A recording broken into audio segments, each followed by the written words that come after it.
Eu nunca imaginei que a minha vida pareceria tão pequena. As contas se acumulavam como um muro que eu não conseguia escalar. Aluguel atrasado, a luz piscando, a geladeira quase vazia. Eu fazia de tudo para me manter de pé, mas o chão parecia sumir sob meus pés. Eu não era preguiçosa, eu trabalhava duro. Todos os dias eu chegava na agência 10 minutos mais cedo, ficava 20 minutos a mais, sorria apesar do peso no peito, mas sorrisos não pagam boletos. Fazia 4 meses desde o meu divórcio. Não foi algo explosivo, foi um definhar lento e silencioso, até que um dia ele foi embora, e o silêncio da casa se tornou ensurdecedor. Eu achei que ficaria bem. Sempre me considerei forte, mas força não mantém a casa aquecida, e eu estava cansada de ser forte. Cansada de acordar no meu apartamento frio e sentir um frio ainda maior por dentro. A agência era meu único refúgio. Era uma empresa pequena, 10 pessoas num dia bom, mas eu gostava da rotina. Gostava de me sentir útil, mesmo que fosse só para lembrar dos aniversários ou manter os arquivos em ordem. Meu chefe, o Sr. Arthur, era um homem quieto, na casa dos 30 e poucos anos, sério, sempre focado. Daqueles que notam tudo, mas falam pouco. Nós quase não interagíamos fora do trabalho. Ele era profissional, respeitoso e completamente indecifrável. Naquele dia, eu fiquei até mais tarde para terminar de organizar umas faturas. Meus pensamentos estavam a mil.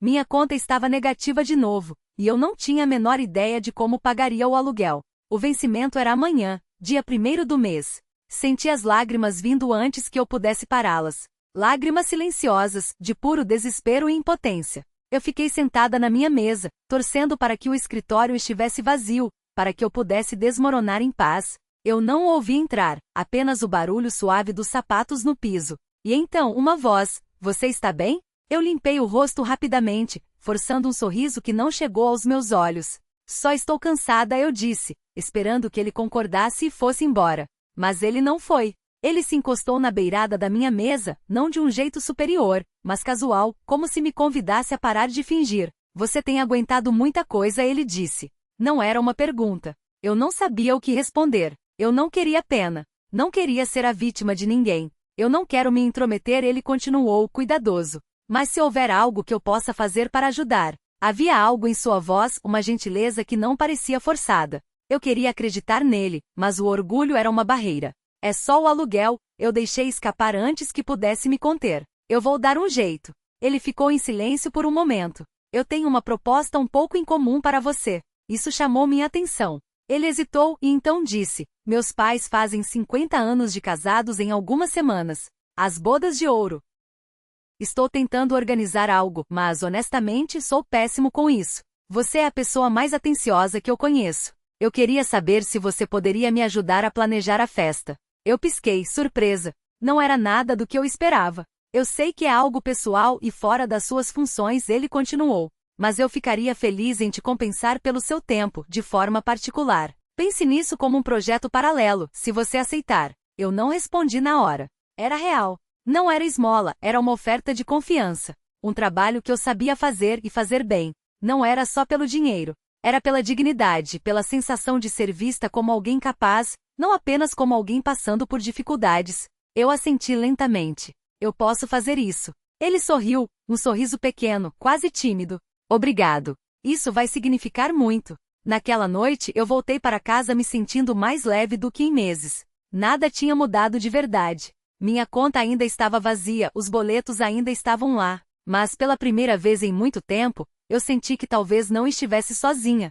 E lá no fundo, sob o cansaço e o medo, algo começou a se mexer. Não era bem esperança. Ainda não. Mas era a possibilidade dela. Tudo começou na segunda-feira seguinte. Ele separou um tempo no final do expediente para nos reunirmos. No início eram só listas, locais, opções de buffet. Eu trouxe meu caderno e canetas coloridas. Ele trouxe suas planilhas e seu silêncio.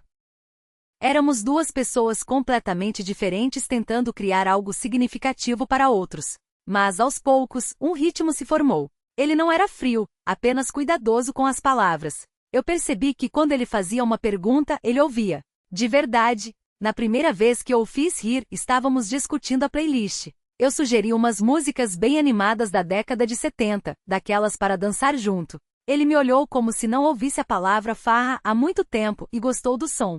Com o passar dos dias, nossas conversas foram além da festa. Ele me contou sobre seus pais, como se conheceram na escola, começaram um pequeno negócio juntos e se apoiaram em tudo. Eu quero dar a eles uma noite que reflita a vida que eles construíram, ele disse uma noite. Algo com alma. Eu sorri. Você quer dizer algo bagunçado, cheio de gente inesquecível, com a cara do Brasil. Ele riu, uma risada de verdade, e isso nos surpreendeu. O planejamento da festa se tornou nossa missão. Discutimos ideias de cardápio com salgadinhos e docinhos de festa, música popular brasileira, montamos colagens de fotos e um painel de memórias. Uma noite encontrei uma confeitaria que conseguia recriar o bolo de casamento deles a partir de uma foto antiga e granulada. O rosto dele se iluminou. Como você pensou nisso? Ele perguntou baixinho. Os detalhes importam, eu respondi, de repente tímida. Uma noite, enquanto estávamos sentados lado a lado comparando arranjos de flores, a mão dele roçou na minha. Por um segundo, talvez menos, mas algo passou entre nós. Nós dois olhamos para baixo e depois desviamos o olhar. Nada foi dito, mas tudo mudou. Aquelas horas tranquilas, onde eu não era só uma funcionária, mas parte de algo importante, se tornaram a melhor parte do meu dia. Uma noite pedimos pizza e ficamos até mais tarde. Entre uma fatia e outra, ele me falou sobre seu último relacionamento. Ela foi embora porque ele não conseguia equilibrar a ambição e o amor. Ela disse que eu vivia em planilhas, ele contou, tentando sorrir. Eu entendo, eu disse. Fui casada com um homem que não tirava os olhos do celular por tempo suficiente para me ver indo embora. O olhar dele suavizou. Como você conseguiu ir embora? Eu não tive escolha. Ou eu me perdia, ou eu perdia o casamento que eu escolhi salvar a mim mesma. Ele assentiu devagar, como se entendesse mais do que demonstrava. Você é forte. Não, respondi baixinho. Só estou cansada de fingir que o silêncio não me machuca. O silêncio voltou, mas não era desconfortável. Parecia sincero. Naquela noite, ele me acompanhou até o estacionamento. O ar estava frio, e eu podia ver sua respiração enquanto ele falava. Estou ansioso por isso, ele disse. Por trabalhar nisso com você. Eu queria dizer que eu também estava. Que, pela primeira vez em anos, eu me sentia viva de novo, vista, valorizada. Mas as palavras não saíram. Em vez disso, eu só disse, eu também. Na segunda semana já estávamos completando as frases um do outro. Ele trazia um café extra pela manhã. Achei que você ia gostar de um a mais. Eu aceitei com um sorriso surpreso. Você está lendo meus pensamentos?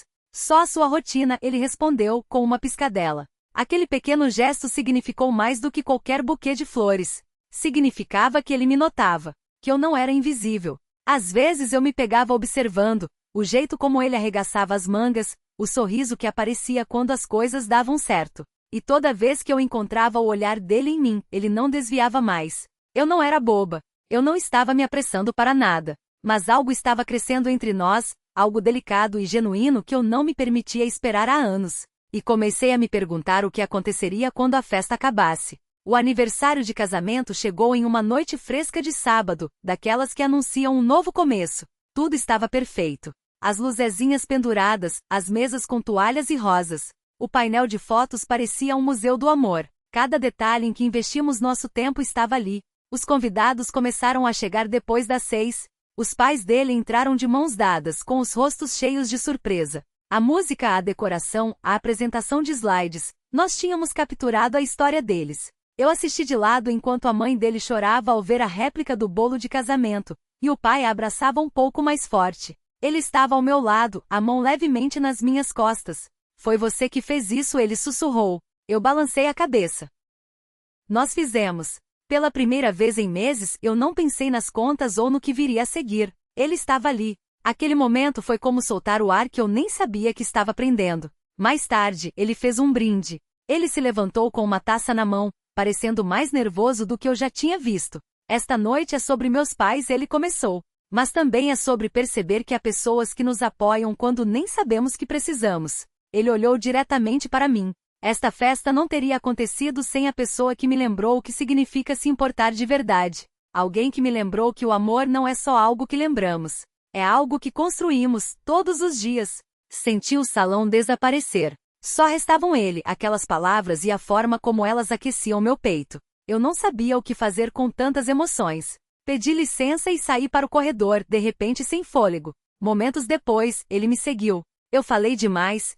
Ele perguntou. Não, eu respondi. Você disse tudo. Ficamos parados ali, o coração batendo mais alto que a música lá dentro. Ele estendeu a mão, tocando meu braço com delicadeza. Eu fiquei pensando no que aconteceria quando a festa acabasse. Ele disse baixinho, e eu percebi que não quero que acabe. Eu olhei para ele, a pergunta que eu tinha medo de fazer agora era inevitável. Você tem certeza? Ele assentiu. Nunca tive tanta certeza. Você entrou na minha vida quando eu não estava procurando nada, mas, de alguma forma, se tornou tudo o que eu nem sabia que precisava. O peso das palavras dele preencheu o espaço entre nós. Será que era só o brilho do projeto, a euforia do sucesso? Mas no fundo, eu sabia. Eu me sentia segura com ele. Eu ria mais, andava mais ereta, respirava mais fundo. Não era um resgate, era uma conexão. Voltamos para dentro juntos. Uma música antiga, uma balada dos anos 70, começou a tocar. Ele estendeu a mão. Dança comigo. Eu aceitei. Enquanto dançávamos, não conversamos. Não precisava. O jeito que ele me segurava dizia tudo. Eu me aninhei em seu peito e me permiti sentir o que eu vinha reprimindo há semanas. Naquela noite, vi os pais dele dançando sozinhos num canto. 50 anos de amor, e eles ainda se abraçavam como se o mundo não tivesse mudado. E eu entendi. O amor nem sempre chega como fogos de artifício. Às vezes ele chega silenciosamente, através do planejamento de uma festa, de conversas tarde da noite, de um objetivo em comum. E às vezes, quando você acha que está apenas tentando sobreviver, a vida te envia alguém que te lembra como viver. Os dias seguintes foram como acordar em outra vida. Uma vida onde tudo parecia igual, mas tinha um novo significado. A segunda-feira chegou, mas quando entrei na agência, o olhar dele encontrou o meu com um calor que não existia antes. Nós não apressamos as coisas. Encontramos novas desculpas para passar tempo juntos. Cafés se tornaram caminhadas no parque. Atualizações de projetos se tornaram conversas de horas sobre memórias de infância e livros favoritos. Não havia pressão, nem fingimento. Apenas duas pessoas redescobrindo a alegria na companhia uma da outra. Em um fim de semana, ele me levou para a costa, para Ubatuba. Não havia plano nem pressa, apenas manhãs tranquilas com café na varanda e o som das ondas. Nós falamos sobre tudo o que nos assustava, sobre o que queríamos, sobre o que tínhamos perdido. Ele admitiu como se sentia sozinho, mesmo rodeado de pessoas. Eu admiti que tinha parado de acreditar que alguém realmente me veria por quem eu era. Na última manhã da viagem, caminhamos pela praia logo após o nascer do sol. Ele segurou minha mão. Eu não quero ser apenas um capítulo na sua história, ele disse baixinho. Eu quero construir algo real com você. Eu apertei a mão dele. Eu nunca esperei por isso, eu disse. Você não estava nos meus planos, ele sorriu. Você também não estava nos meus. Mas talvez os melhores planos sejam aqueles que a gente não faz. Naquele mês, paguei meu aluguel em dia. Não apenas pela renda extra do projeto, mas porque encontrei uma nova força. Pedi um aumento, algo que nunca tive coragem de fazer antes, e consegui. Eu não estava mais apenas sobrevivendo, estava construindo. Meses se passaram, e o que começou em um momento de desespero em um escritório vazio se tornou a base de algo lindo. O amor não me salvou. Ele me lembrou quem eu era e o que eu merecia. E toda vez que eu olhava para ele, eu sentia isso. Não um conto de fadas, mas algo melhor, real, conquistado. Dizem que o amor aparece quando você menos espera. Acho que isso é só parte da verdade. Às vezes, ele já está lá quieto, esperando você parar de olhar através dele e finalmente enxergá-lo. E quando você o faz, tudo muda. Alguns meses depois, me vi no espelho e não reconheci a mulher que me olhava de volta. Não porque ela parecia diferente, mas porque ela se sentia diferente, mais forte, mais leve, mais feliz. Não foi uma mudança da noite para o dia. Foi construída com pequenas decisões, pequenos riscos e uma conexão inesperada. Não se tratava de quem salvou quem. Tratava-se de duas pessoas que finalmente encontraram uma na outra o que precisavam. E essa, no fim das contas, foi a verdade mais chocante de todas. Não que eu me apaixonei pelo meu chefe, mas que pela primeira vez em muito tempo, eu me apaixonei por mim mesma.